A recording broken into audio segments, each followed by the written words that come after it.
Olá, pessoal, bom dia, tudo bem? Então, hoje a gente está iniciando mais um webinar da Vector. Então, hoje estamos com alguns números cabalísticos, então, webinar número 13, numa sexta-feira 13. A gente só não fez às 13 horas porque a gente queria poupar o almoço de vocês, mas hoje a gente está aqui para conversar um pouquinho sobre as eleições de 2020. A gente, dentro da Vector, a gente está trabalhando com uma equipe específica focada em eleições, então trazendo quais são todos os principais elementos que precisam ser observados com atenção, tanto regionalmente quanto nos principais municípios do país. E aí a gente conta aqui hoje com a presença, duas ilustres presenças, né? O Leonardo Barreto, nosso diretor de análise, e também com a Letícia Linhares. O Léo, acho que já é um velho conhecido de vocês, né? Que já tem participado de todos os nossos webinars. E a Letícia, para quem ainda não conhece, ela é a nossa coordenadora de estados e municípios, criou a área de estados e municípios dentro da Vector, já passou por outras áreas dentro da empresa, como a própria coordenação do Poder Executivo Federal, e hoje ela está na liderança, retornou para a liderança da equipe de estados e municípios e tem tocado, junto com a equipe da Vector Análise, o nosso projeto de eleições 2020. Gente, bom dia, sejam muito bem-vindos. Por favor, a gente deve começar agora, o Léo vai iniciar essa presença, mas queria só dar esse bom dia especial para vocês. Obrigada pela presença. Bom, bom dia. Eu vou falar bom dia, boa tarde, boa noite, porque a gente vai transformar isso aqui num áudio de podcast, né? E aí, em função disso, a gente acaba tentando usar termos mais atemporais. A gente está às vésperas de uma eleição municipal muito complicada do ponto de vista da realização, né? A questão da pandemia afetou muito todo o processo. A gente vai poder falar um pouco disso aqui. E aí é importante a gente direcionar o nosso olhar, né? Porque a gente vai ter uma quantidade muito grande de projetos políticos sendo resolvidos no domingo, e aí o que vem de informação, a torrente de informações é muito grande, né? Então, a gente precisa selecionar o que a gente precisa ver e a gente precisa filtrar, né, as informações, as análises que a gente vai receber. E esse webinar, eu acho que ele tem esse objetivo, né, de ajudar a gente a criar um roteiro de coisas que a gente precisa observar, né? Então, por exemplo, uma pergunta que vai surgir em todos os veículos. O Bolsonaro ganhou ou perdeu, né, no final? Quais foram os projetos locais que tiveram uma coloração de projeto nacional, que serviram como laboratório, que serviram como um passo de preparação.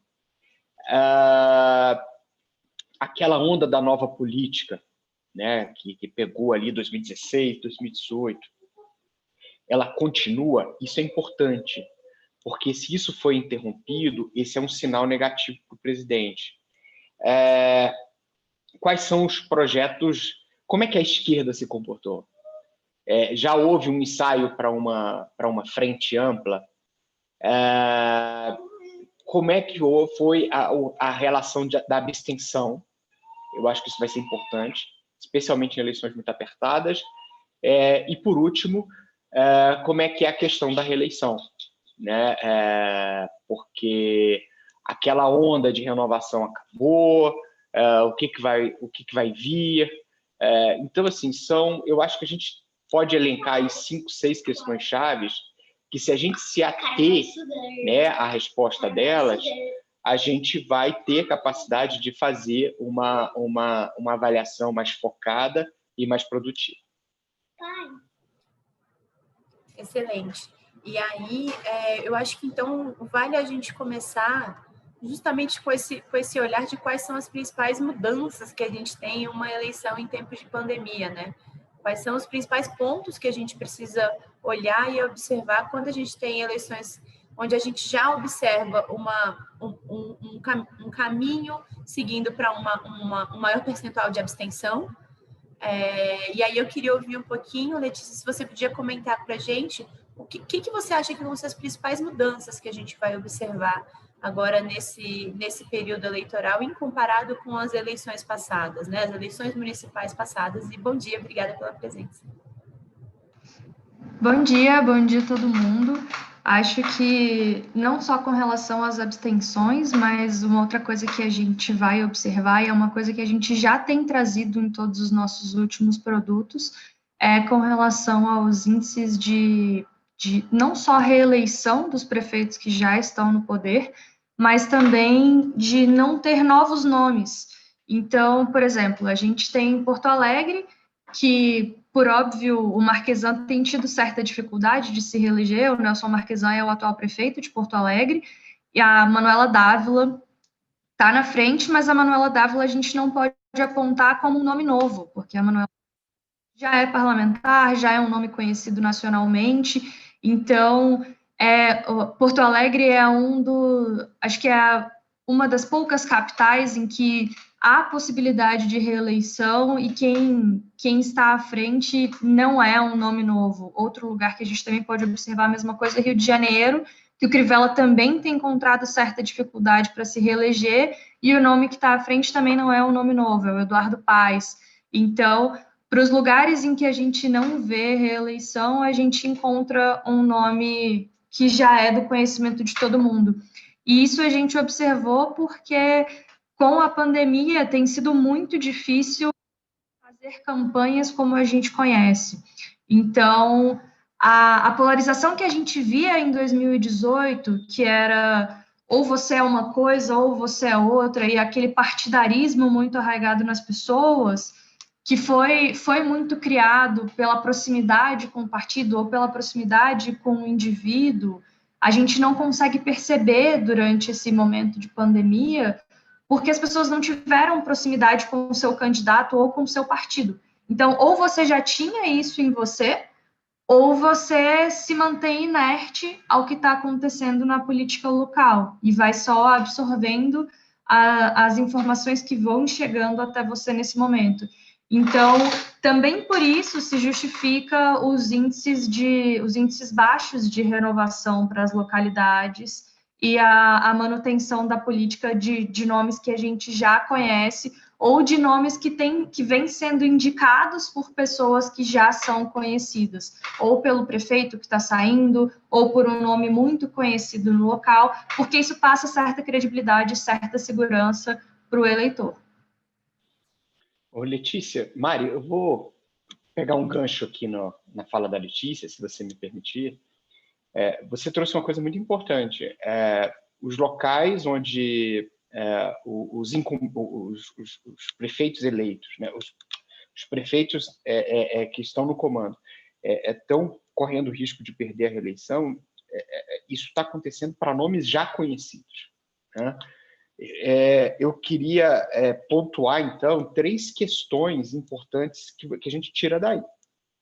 Primeiro, a gente não tem aquela onda que a gente assistiu nas eleições de governador em 2018, de pessoas absolutamente desconhecidas, mas porque elas estavam vinculadas a uma área específica, ou porque elas não tinham relação com a política, elas acabaram ganhando. É o caso do governador de Santa Catarina, que foi impeachmentado, é o caso do governador do Rio, né, que foi impeachmentado, e as pessoas voltando a apostar em nomes da velha política, vamos dizer assim, né? Eu acho que a vitória do Eduardo Paes, nesse aspecto, ela é muito simbólica. Eu acho que você foi muito feliz em lembrar isso. Então, assim, de certa maneira, você está vendo a redução da fervura, que começa em 2013, esfacela o PT nas eleições municipais de 2016, atinge o ápice com o Bolsonaro em 2018, mas parece que as coisas voltaram um pouco para o leito, né, nessa eleição de 2020. Eu acho que a partir disso a gente tem uma segunda questão, que então o Bolsonaro não pode contar mais com aquela onda, né? Isso provavelmente vai exigir dele algum nível de aprendizado, né? quarta-feira, a gente discutiu com os nossos clientes aqui por meio de um texto que tipo de lição o Bolsonaro teria que tirar da derrota do Trump, né, nos Estados Unidos. E, muito provavelmente, ele vai ter que tirar muitas lições também depois dessas eleições municipais, né? Porque a gente vai ver aquela força de 2018 reduzindo bastante, alguns nomes tradicionais se consolidando, e ele vai ter que entender bem. E o terceiro ponto, que aí eu acho que eu queria que a gente precisa discutir, assim, ele tinha decidido ficar fora das eleições municipais no momento em que ele sai do PSL. Ali claramente ele diz assim, não, eu não quero que ninguém fique me julgando, né, pelos resultados do PSL. E sai, não faz força nenhuma para criar o partido dele, o Aliança, e eu achei até uma posição cautelosa, uma posição estratégica inteligente. E aí, aos 45, acho que muito estimulado pelo crescimento da popularidade dele, ele decide entrar de cabeça em eleições complicadíssimas, né? E aí, tudo aquilo que ele tinha acertado em se retirar da eleição, parece que ele erra tudo de uma vez, né? Porque ele vai apoiar dois candidatos que, de saída, eram muito complicados. E o que ele criou para ele? Criou a chance dele ser apontado na segunda-feira como derrotado, né? Então, assim, acho que tudo que ele tinha acertado, ele comprometeu muito, né? Nessa estratégia meio errática, meio impulsiva dele, de entrar de cabeça em duas eleições super complicadas. Sim, perfeita a sua fala, e acho que a gente até pode voltar nela mais à frente para falar de outras coisas que o Bolsonaro também voltou atrás nesses últimos tempos. Mas, pegando o gancho do que você falou, acho que não fica a lição só para ele, porque o Bolsonaro, e aqui vem uma semelhança, né? O Bolsonaro e o Lula são muito parecidos nesse aspecto, e o Bolsonaro e o Lula têm uma semelhança muito grande nesse aspecto, porque o diretório do PT soltou uma nota há alguns dias falando de como eles se sentiram prejudicados pela pandemia, porque o PT tem um histórico muito grande de eleições corpo a corpo. E com a pandemia, o PT não pôde fazer isso e, por isso, não conquistou o eleitorado esperado.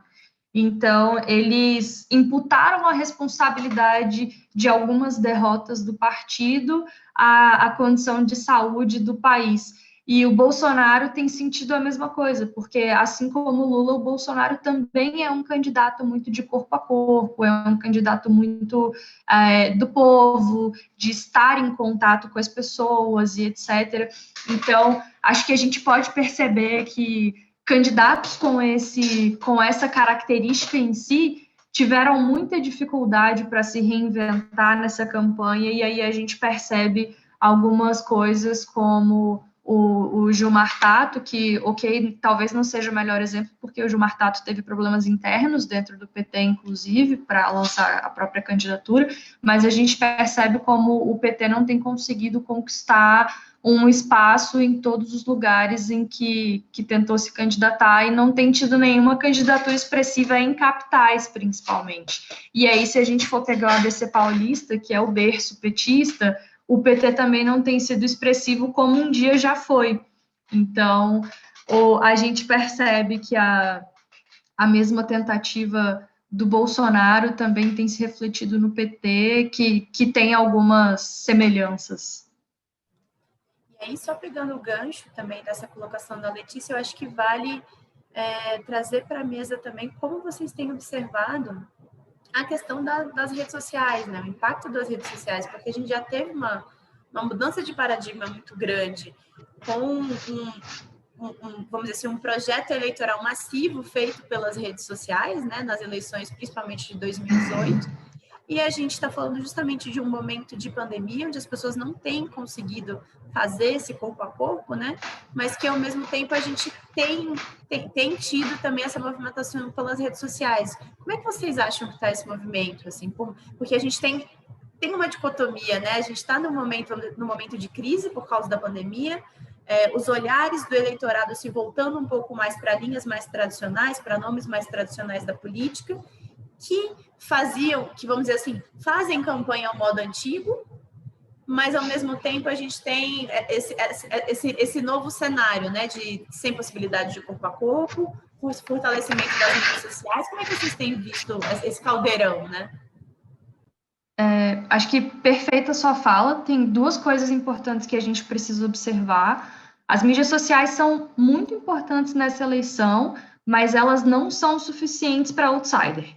Então, as pessoas que vêm de fora, que vão começar agora, ou nomes desconhecidos na política, ter um arranjo muito grande nas redes sociais ainda não é suficiente, porque o alcance das redes sociais ainda não é o suficiente para se constituir uma campanha sólida e grande o bastante para bater nomes já conhecidos por razões que a gente já apresentou aqui, que a gente apresentou em alguns textos de materiais que a gente entregou aos nossos clientes.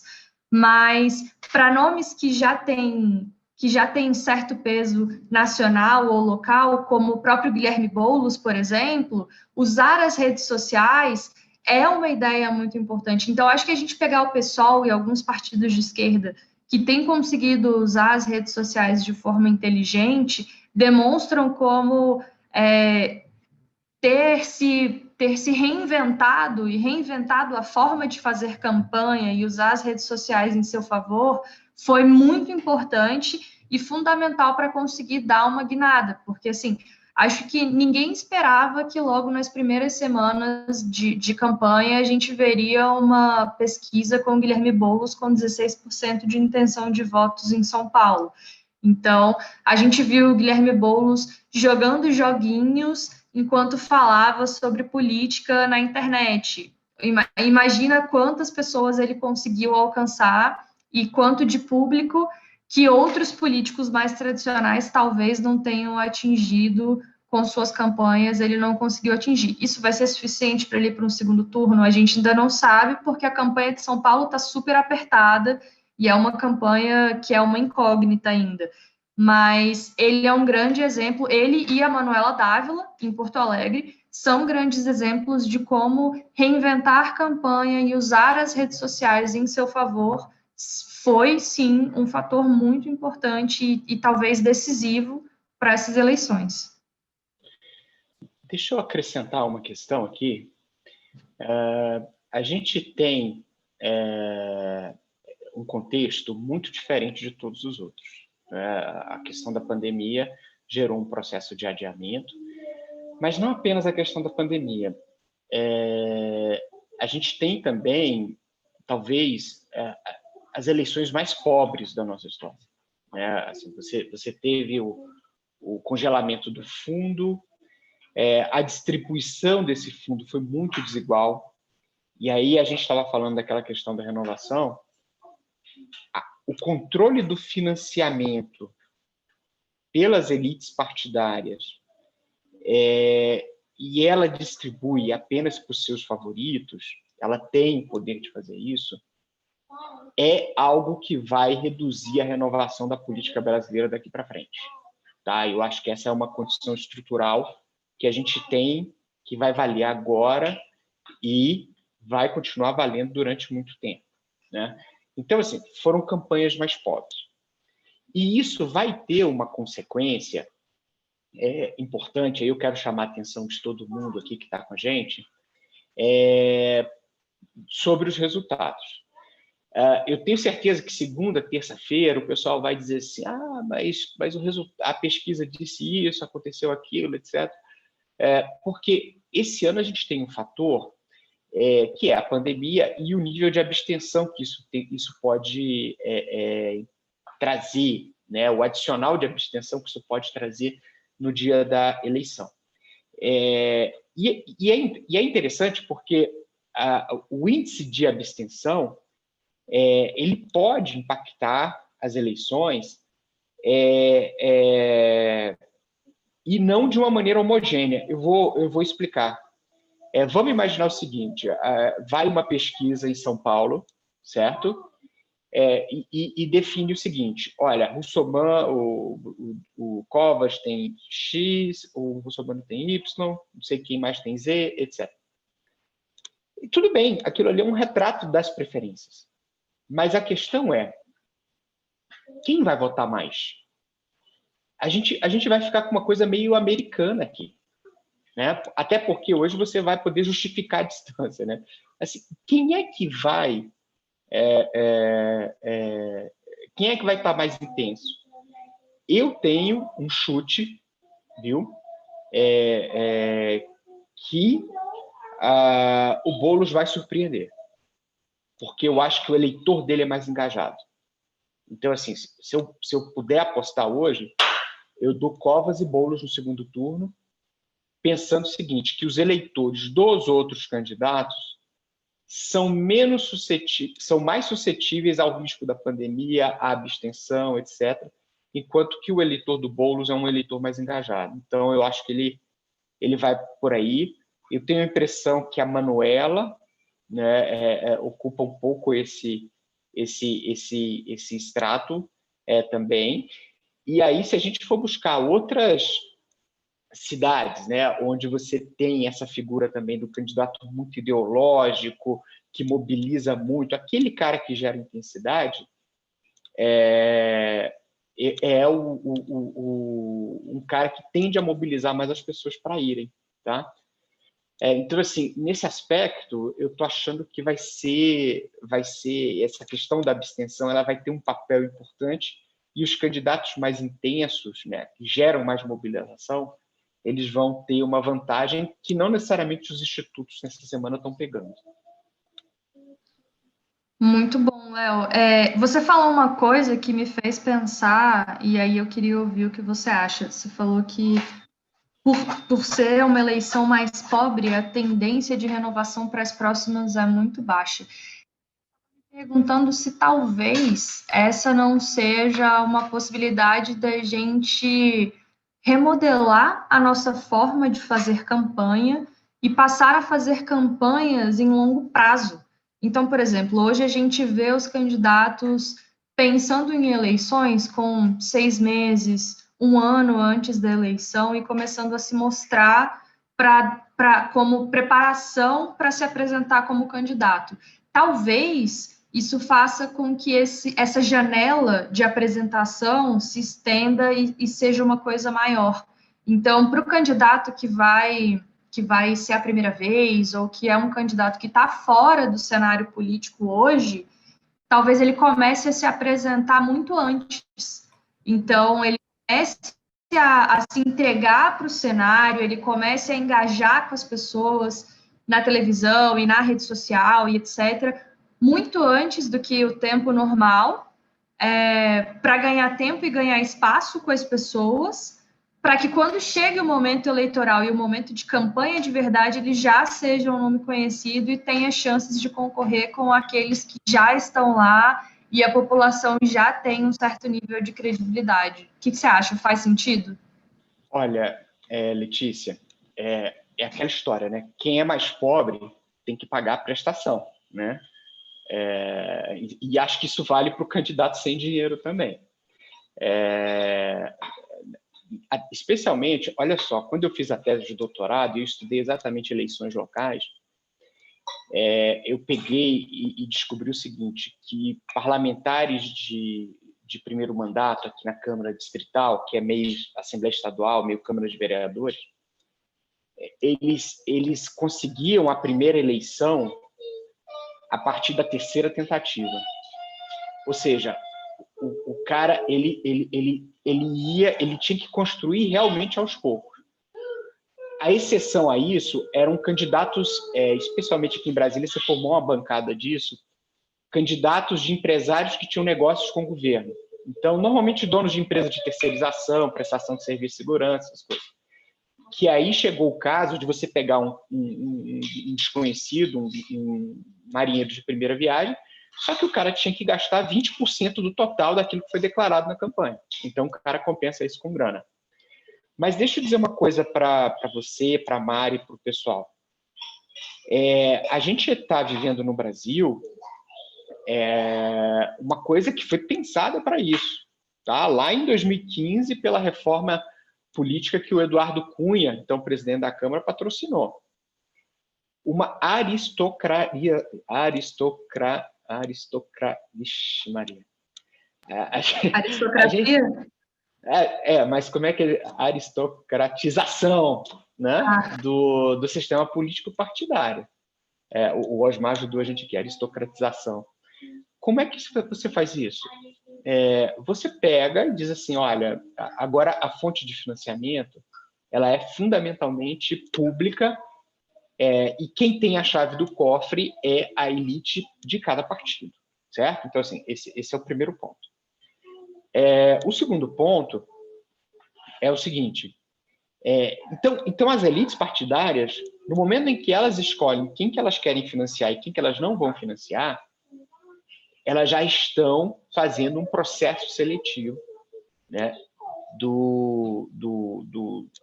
dos candidatos, dos preferidos, certo? Depois dessa eleição, a gente teve um número recorde de candidatos a vereador e candidatos a prefeito. Por quê? Porque acabou a coligação.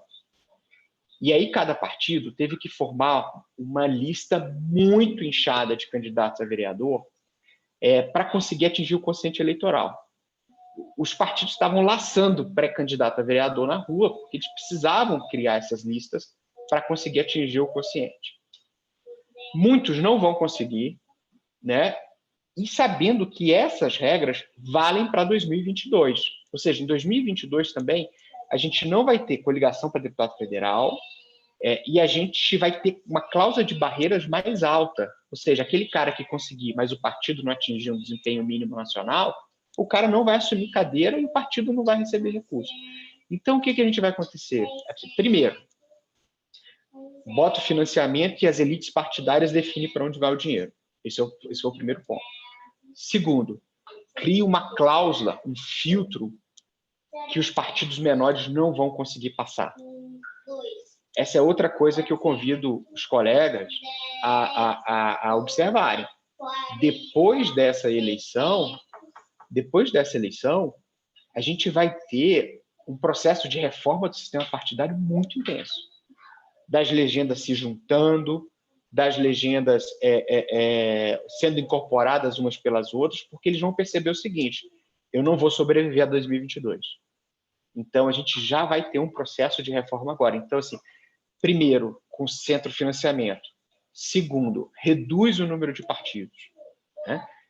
Para você ter uma ideia, o Republicanos, que elegeu perto de 30 deputados federais na eleição passada, ficaria no limite da cláusula de barreiras na regra de 2022. Né? Então, você vai ter uma redução muito dramática do sistema partidário para 2022. A gente está falando de um Congresso com 11, 12, 13 partidos. Né? Então, a gente vai ter assim, uma movimentação muito forte do sistema partidário e, nesse aspecto, a eleição municipal agora está servindo de laboratório para ver como é que essa coisa vai se reorganizar.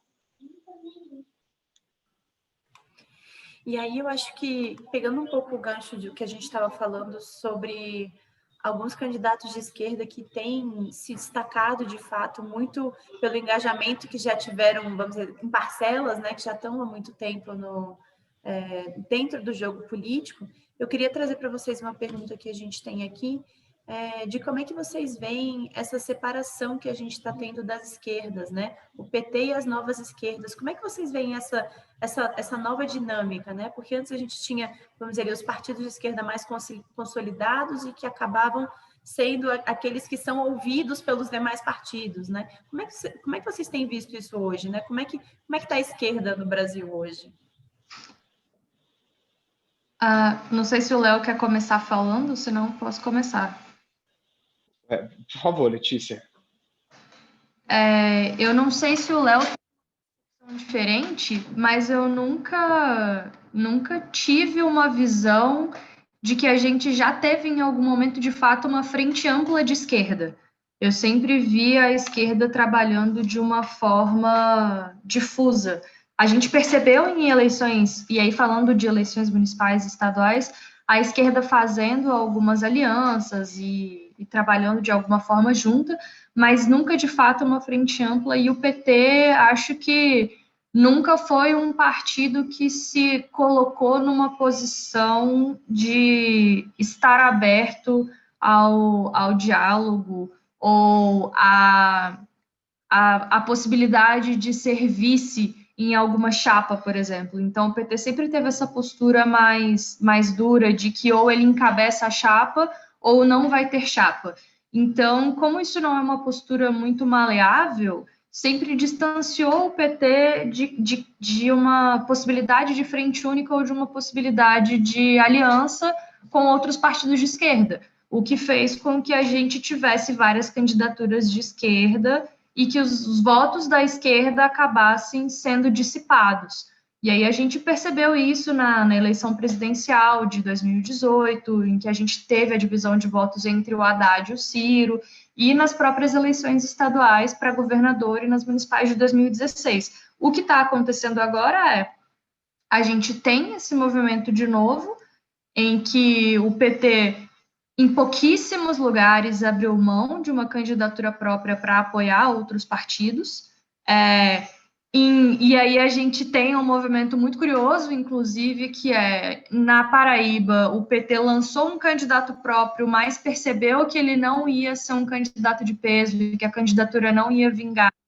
Está apoiando o candidato do Luciano Cartacho, que é do PV, que já é um nome de peso no estado, é o ex-prefeito, é um candidato que já tem um histórico parlamentar no estado de muitos anos, é um nome respeitado e etc. Então, assim, o Lula, por mais que o PT tenha um candidato na Paraíba, o Lula foi até a televisão para falar em defesa do candidato do Luciano Cartacho, isso é uma coisa inédita, mas ainda assim, de um modo geral, o PT seguiu lançando seus próprios candidatos, e isso acaba dividindo inevitavelmente a esquerda. A diferença de 2020 para os outros anos é que outros partidos de esquerda, além do PT, e partidos de centro-esquerda acabaram ganhando mais peso, porque depois do impeachment e com toda a postura do PT dos últimos anos, o PT acabou perdendo muito espaço. A gente viu isso nas eleições de 2016, em que o PT perdeu todas as prefeituras de capitais, perdeu o ABC Paulista, perdeu lugares muito importantes, então o PT passou a ser um partido nanico avaliando em título municipal, né? E aí, em contrapartida, outros partidos souberam se reinventar e ganhar mais espaço, e a gente tem algumas candidaturas do PSOL que passaram a ser mais notáveis. Alguns outros partidos também passaram a ser mais importantes, partidos de centro-esquerda, o PSD e outros partidos que acabaram sabendo como jogar melhor o jogo político. Então, acho que se para 2022 tem uma frente ampla sendo definida ou sendo pensada para a esquerda, como o PT vai se posicionar, talvez já não tenha mais tanto peso para as outras esquerdas, porque elas já têm sido mais importantes do que o próprio PT. Acho que pela primeira vez na história, a esquerda é maior que o PT. Antes o PT era maior que a esquerda e agora esse cenário mudou. Olha, essa é uma questão muito interessante, e a Letícia trouxe questões que ajudam a gente a tentar sofisticar um pouco mais essa abordagem sobre o PT. Né? Assim, primeiro, existia um pensador chamado Maurício Duverger, que foi o primeiro cara a estudar partidos políticos, de dizer assim: as características que estão presentes no nascimento dos partidos vão acompanhar esses partidos até a sua morte. É mais ou menos um DNA, né? E o DNA do PT é de um partido hegemônico, né, que vai encontrar respaldo lá nas raízes e no DNA do próprio movimento de esquerda. Mas, ao mesmo tempo, se isso torna o PT um partido pouco simpático, né, para as outras legendas de esquerda e tal, você olha para elas e também pergunta: quem é que tem condições de ter um projeto nacional que não seja o PT? Né? Porque, assim, o PCdoB ele tem um projeto regional ali no Maranhão, por causa do Dino, não do partido. A Manuela é mais raiz, né? Vem do movimento universitário e tal, e pode plantar uma outra semente. Mas a gente está falando de coisas localizadas. O PSOL, eu acho que tem um projeto nacional, né? Lança candidatos em todas as eleições presidenciais, está colhendo frutos agora com Boulos em São Paulo, vai ser uma eleição importante, tem lideranças importantes no Congresso. Então, assim, acho que o PSOL está nessa categoria. O PDT é muito mais centrão do que a esquerda. Né? Assim, ganhou um ar de esquerda com o Ciro, mas mesmo o Ciro tem um passado enorme no PSDB. Né? Então, o PDT também tinha ali um feudo no Ministério do Trabalho. Então, assim, por outro lado, o PSB é um partido regional. Né? Ele tinha um braço em Minas com o Márcio Lacerda, que foi exterminado, né, pelo presidente Carlos Siqueira, que domina o partido com mão de ferro. E hoje é o partido que tem um feudo lá em Pernambuco, pela herança do Eduardo Campos. Pode ganhar alguma coisa a mais com França na eleição para prefeito, mas também não é um partido que tem um voo nacional. Né? Então, eu acho que nesse aspecto o PT ele acaba se sobressaindo porque os outros partidos de esquerda também são partidos frágeis. Mas eu quero trazer também, aí dentro dessa nossa linha que a gente escolheu para esse webinar, de coisas para observar, e entre elas, eu acho que uma das coisas mais interessantes é ver se o antipetismo diminuiu ou não. Tá? Essa é a primeira coisa, porque esse foi um fator de voto importante em 2018, e a gente precisa saber se o antipetismo terá diminuído ou não. Aí a segunda coisa, e aí eu acho essa uma questão dramática para a esquerda, dramática, que é o seguinte: o presidente Bolsonaro e a centro-direita se apropriou da marca dos programas distributivos. É por isso que se eu fosse o Bolsonaro, mesmo que eu fosse manter o valor, eu mudava o nome do programa do Bolsa Família. Assim, porque aí é o ápice de um processo de apropriação das políticas distributivas. Não, Bolsa Família, isso aí é passado, agora é renda cidadã, que vai ser mais amplo, que vai ser ligado a não sei o quê, a carteira assinada, etc.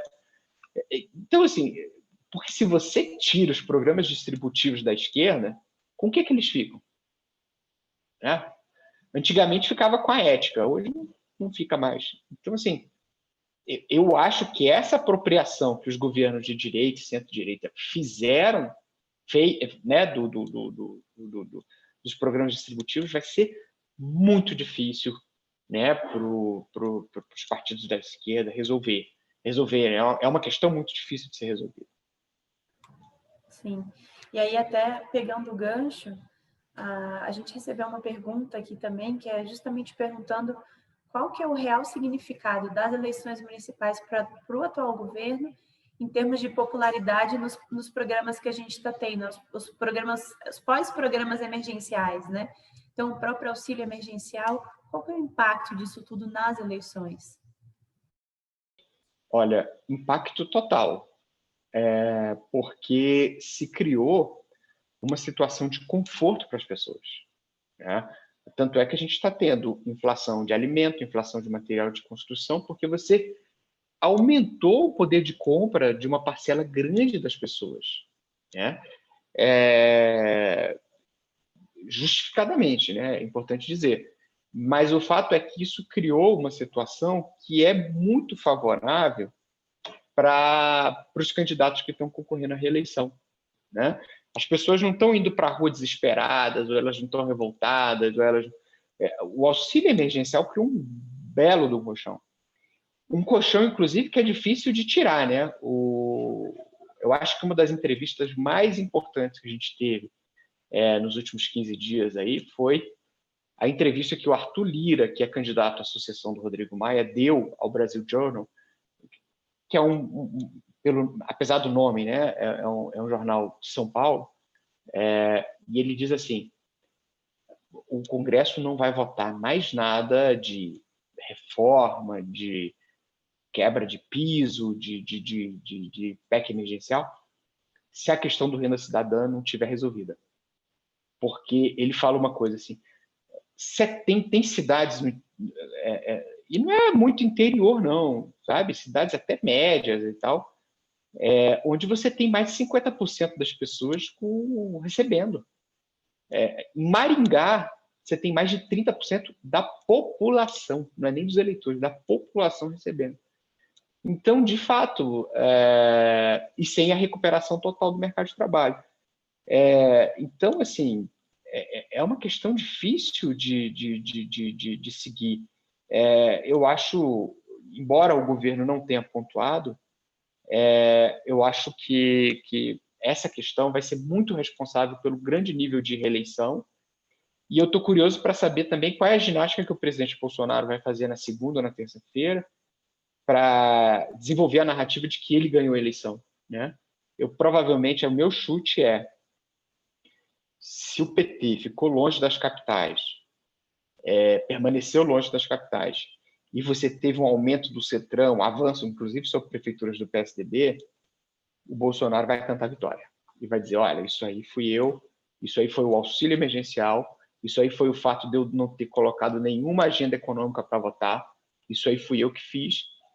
E pode ter como consequência um adensamento das relações do presidente Bolsonaro com o Centrão, que é um processo que está acontecendo aqui no Brasil. E aí eu acho que um pouquinho mais ali, a gente já está quase indo para o encerramento, mas eu vou deixar a pergunta sobre esses apoiamentos e sobre essa possível vitória ou derrota do Bolsonaro, né, ao final das eleições municipais, para a gente encerrar. Mas eu acho que antes disso, acho que vale a gente trazer também quais têm sido os principais destaques, né, regionais que a gente tem visto nas candidaturas, né? Então, quem que está se consolidando em termos regionais hoje? Aí eu não sei se de repente a Letícia poderia comentar um pouquinho sobre isso. Acho que veio muito a calhar essa pergunta, porque, dando continuidade ao que o Léo falou, a gente pode falar do Alexandre Calil, de Belo Horizonte, porque ele foi talvez um rival que o Bolsonaro teve durante o período de pandemia, porque ele foi um grande... Ele teve medidas restritivas muito duras durante todo o período de pandemia.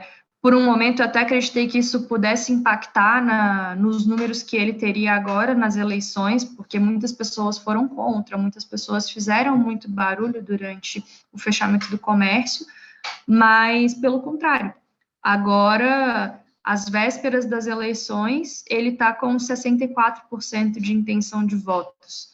Então, só demonstra como, na verdade, toda a política que ele fez na pandemia, o auxílio emergencial e todas as coisas que se desenharam durante o momento corroboraram com os números altos para sua reeleição. E aí, por que eu trouxe ele como destaque? Não só por isso, mas porque a reeleição dele, a forma como ele tem se comportado, não é só um plano de reeleição para prefeito, mas um desenho para tentativa de lançamento de candidatura em 2022 para governador, porque ele também tem um embate muito duro com o Zema, que é o atual governador de Minas Gerais. Durante toda a pandemia, teve um desencontro muito grande entre as políticas municipais e as políticas estaduais do que deveria ser feito no estado e na capital mineira, de se fecha o comércio ou não fecha o comércio. Então, houve uma briga interna no estado, até difícil de saber o que deveria valer ou não dos decretos que estavam sendo entregues, e o Calil sempre foi muito duro nas posturas dele com relação ao Zema. Então, ele tem se preparado, e esses números que ele vem apresentando agora de reeleição já são uma prova do que ele pretende entregar na eleição de 2022, em que ele quer concorrer contra o Zema para governador. Então, acho que esse é um destaque muito bom. Outro destaque é a eleição de São Paulo, não só por ser São Paulo, não só porque o Guilherme Boulos deu uma guinada e está ali empatado no segundo lugar com o Russomano, com o Márcio França, mas porque acho que duas coisas que a gente precisa observar, que são duas características muito importantes, primeiro, quem é o Márcio França, porque o Márcio França é de um partido que está ali mais ou menos na centro-esquerda, o PSB, mas, ao mesmo tempo, o Márcio França sempre foi muito alinhado com o Bolsonaro, já falou pró-Bolsonaro, já se alinhou com políticas pró-presidente da República, então ele consegue tirar votos dos dois campos. Ao mesmo tempo, o Márcio França esteve muito próximo do movimento dos motofretistas, que foi um movimento muito importante na capital paulista nos últimos tempos. Então, acho que isso também pode dar para ele alguns votos, mas vale voltar no ponto que o Léo trouxe para a gente, de que, bem ou mal, o Márcio França tem um eleitorado mais conservador que o Guilherme Boulos. E aí, por que o Guilherme Boulos também precisa ser um destaque? Porque se a gente for avaliar todos os governos de São Paulo, desde o governo da Erundina, lá nos anos 80, a gente percebe que São Paulo tem uma rotatividade partidária que é muito constante. Então, São Paulo, exceto por uma vez em que se teve consecutivamente dois partidos de direita, São Paulo sempre intercala direita-esquerda, direita-esquerda, direita-esquerda nas suas eleições. Então, me pergunto se, ainda que o Bruno Covas esteja ali com uma porcentagem muito alta, se será que, em acontecendo um segundo turno, a gente não pode ter pela primeira vez uma eleição ali com o Guilherme Boulos sendo eleito, que seria uma grande surpresa para todo mundo. Não sei, mas, ao mesmo tempo, se seguir a regra de rotação partidária de São Paulo, isso faria sentido. Então, acho que é um destaque importante também. Olha, se eu puder acrescentar, Lê, assim, no Brasil a gente tem uma regra informal que ficou muito acentuada quando o Aécio Neves perdeu a eleição presidencial em Minas, né? Na verdade, ele perdeu lá no estado dele.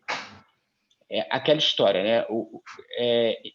Pretendentes à cena nacional precisam fazer o dever em casa, né? Então, assim, é importante observar o desempenho do Flávio Dino no Maranhão. Ele quer se credenciar e depende muito disso. O desempenho do Ciro no Ceará, né, é importante observar. O desempenho, que não é necessariamente o desempenho do PDT, né? É bom ter isso claro. É importante observar o desempenho do governador da Bahia, né, do Costa. Ele tem pretensões. É importante observar, e é engraçado que lá na Bahia a gente tem um duelo, né, do Rui Costa com o ACM Neto. É importante observar o desempenho do ACM Neto. Aliás, o desempenho do DEM. O DEM está com a perspectiva de dobrar o número de capitais. Tem o ACM Neto, que é um ponto forte lá na Bahia, e tem o Rodrigo Maia. Tem o vice-governador de São Paulo, que pode suceder o Dória em 2022. Então, assim, o DEM, inclusive, é candidato a ocupar esse espaço da centro-direita aí, nas classes mais altas e nas classes mais educadas que foram com Bolsonaro em 2018. O DEM é candidato a essa posição. Então, assim, acho que o DEM a gente tem que prestar muita atenção nele. O Dória, aí, como a Letícia falou, tem que ver o que ele conseguiu no Estado. E o Leite, né? E o Eduardo Leite, no Rio Grande do Sul, embora não me pareça que ele está fazendo um trabalho de mobilização tão grande, né? Mas é importante observar. Eu acho que são esses atores. Aí a gente tem que ver a reação do Rodrigo Maia, né? A gente tem que ver a reação do Lula, a gente tem que observar muito bem. O PT fez uma aposta muito grande esse ano, né, de espalhar o máximo de candidaturas possíveis. E tem que observar, claro, a manifestação do Bolsonaro, né? Mas eu acho que é isso. Bolsonaro, Lula, Flávio Dino, Ciro, João Dória, Eduardo Leite, enfim, acho que a partir daí, observando como esses caras vão reagir, a gente vai ter uma leitura de como o cenário pode ter ficado para 2022. E aí, pegando o gancho nisso, Léo, a gente já encaminhando aqui para o nosso encerramento, né? Eu acho que vale vocês trazerem um pouquinho como é que vocês têm visto essa eleição em nível nacional mesmo, né? A gente tem o presidente Bolsonaro que tinha um posicionamento relacionado tanto à reeleição quanto a eleições municipais diferente do que ele vem fazendo hoje. Declaração de apoiamentos, enfim. Eu queria que vocês explorassem isso um pouco para a gente já pensar como que isso pode se refletir positivo ou negativamente nas eleições de 2022, como essa construção dele, qual é o possível resultado disso para 2022? Acho que falei que a gente ia voltar na fala do Léo, mas antes de chegar lá, acho que a gente precisa observar várias coisas.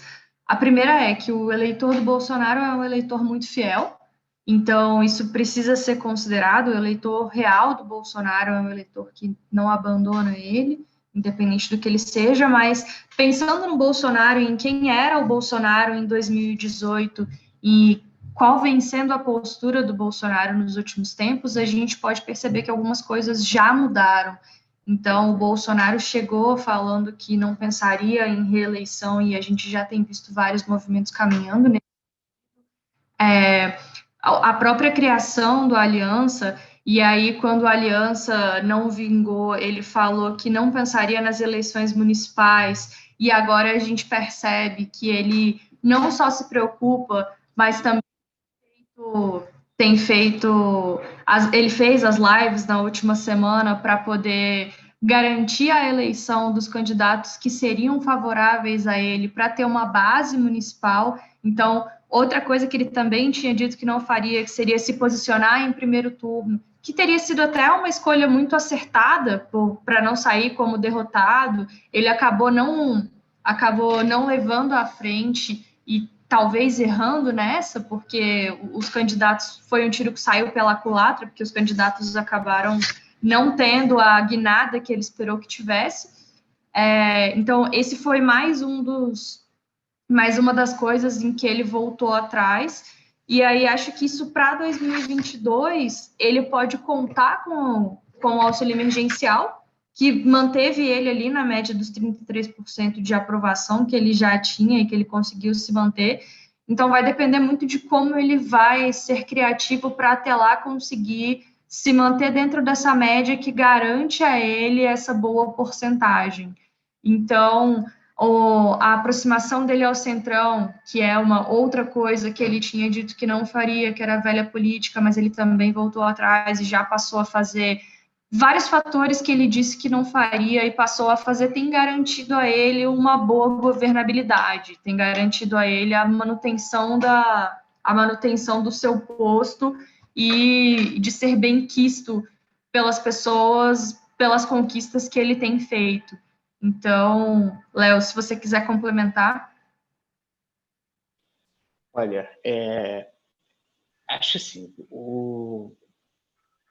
tem coisas que acontecem na política que fazem dela uma atividade muito reativa, né? E assim como a derrota do Trump deve trazer algumas lições para o presidente Bolsonaro, engraçado que não são lições óbvias, né?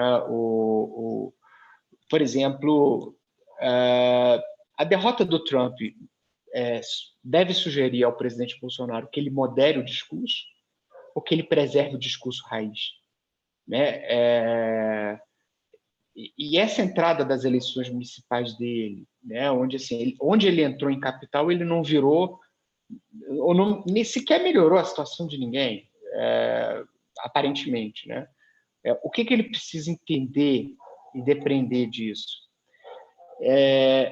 Então, eu acho que a capacidade dele de aprender, de ler as mensagens que vão ser trazidas, né, por essas eleições, vai definir bastante o que ele vai poder fazer em termos estratégicos, as escolhas que ele vai fazer nos próximos anos. Por exemplo, ele tem que entrar de cabeça na reforma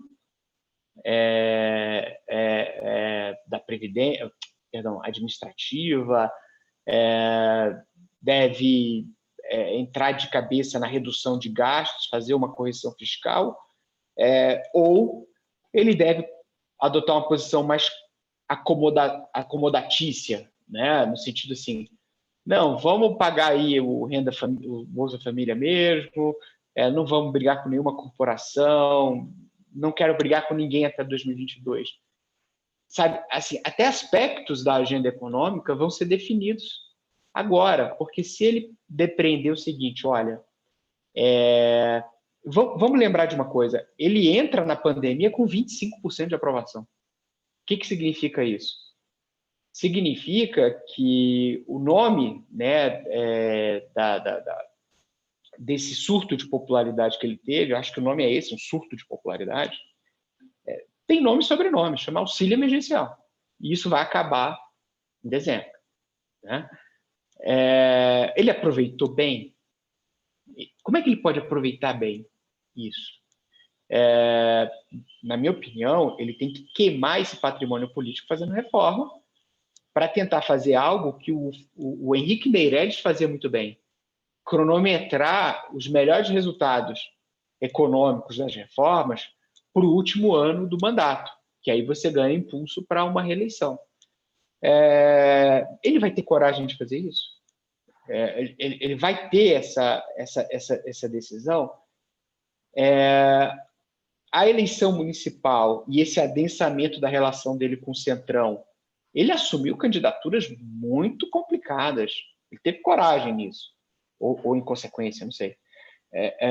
Mas o fato é, se ele teve coragem de fazer isso, de apoiar o Marcelo Crivella no Rio, que está com a popularidade super comprometida, ele também vai ter coragem de fazer reforma ministerial para botar o Centrão para dentro. Então, eu acho assim, a gente tem que observar de lupa as mensagens e as reações do presidente Bolsonaro logo depois da eleição. Não apenas pensando na narrativa, mas pensando, inclusive, nas decisões que ele vai ter que tomar em termos de reformas dolorosas, em termos de composição da base, de adensamento da base, de uma possível reforma ministerial, etc. Então, a gente tem que olhar porque são sinais que vão ser muito importantes para as nossas projeções para 2021. Aliás, até avisar aqui os nossos amigos, né, que a gente vai fazer, a gente está fazendo um material de desafios institucionais para 2021, especialmente aqueles que não são clientes da Vector, né, e que tiverem interesse em receber esse material, para usar, inclusive, no seu planejamento estratégico para o ano que vem. A gente está aqui para conversar, a nossa Mari é a nossa super CEO, ela está aí para colocar essas questões à disposição também das pessoas que têm interesse nesse cenário. E aí também quem tiver interesse em entrar em contato com a gente, pode entrar em contato pelo próprio LinkedIn, que eu sei que às vezes facilita bastante, né? Então os eventos que a gente tem feito de maneira aberta, para a participação do público em geral, para além dos nossos clientes, a gente está sempre publicando ali. Então, se vocês entrarem em contato ali pelas mensagens, tem também o meu perfil, a gente consegue responder ele rápido. Ou vocês podem acessar também pelo nosso site, que é o vectorhelgov.com.br. E as nossas mídias sociais também são com esse mesmo @. Então, a gente fazendo o encerramento agora, queria agradecer muitíssimo a participação de todas as pessoas que entraram. A gente teve um pico muito grande no meio da nossa apresentação e que se manteve agora até o final, então a gente fica bem agradecido pela audiência de vocês. A gente, inclusive, teve uma pergunta específica aqui, perguntando se na próxima semana haveria a possibilidade de a gente fazer mais um webinar aberto ao público para comentar sobre o resultado das eleições. Então, Sírio, pode deixar que a gente vai avaliar essa possibilidade com bastante carinho. A priori, a gente faria ela individualmente com os nossos clientes, que é algo que a gente vai manter, né? Que a gente sempre dá esse toque setorial também para as análises que a gente faz, tanto de mercado quanto das análises políticas, né? Fazendo um resultado conjunto delas, como elas caminharam juntas, mas eu acho que vai valer sim a gente fazer esse resultado na semana que vem, e aí a gente posta nas nossas redes para vocês também o link de acesso para as inscrições. Mas no mais é isso. Letícia, Léo, por favor, se quiserem só se despedir. Letícia, eu vou deixar você por último, porque em lives, ser cavalheiro é deixar a pessoa fechar a live, né? Então, são padrões de comportamento do novo tempo, né? Então, eu queria agradecer, Mari, Letícia, a todo mundo que esteve com a gente, desejar um ótimo almoço, uma ótima eleição, e pode contar com a gente na semana que vem. Enfim, a gente provavelmente vai fazer esse debate sim, né? E, enfim, desejar aí um bom final de semana e uma boa sexta-feira 13, né? Tomar cuidado aí para não passar debaixo da escada hoje.